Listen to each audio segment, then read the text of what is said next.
19 องศาอยู่กลางแดดโอเคนะถ้าอยู่ในร่มจะหนาวเพราะว่ามีลม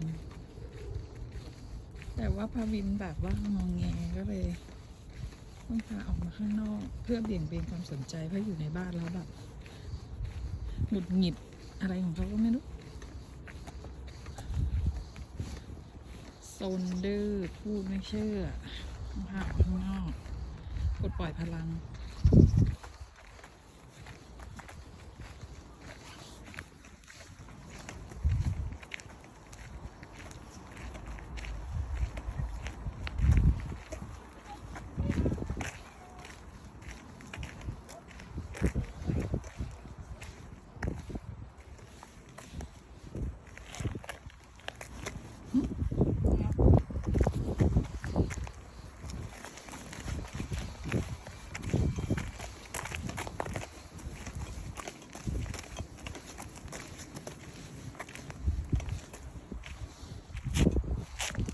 เข้าไม่ได้หรอก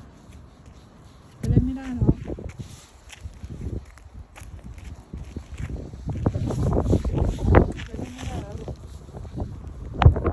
ต้องเดินกลับไปที่เดิมไปเดินกลับ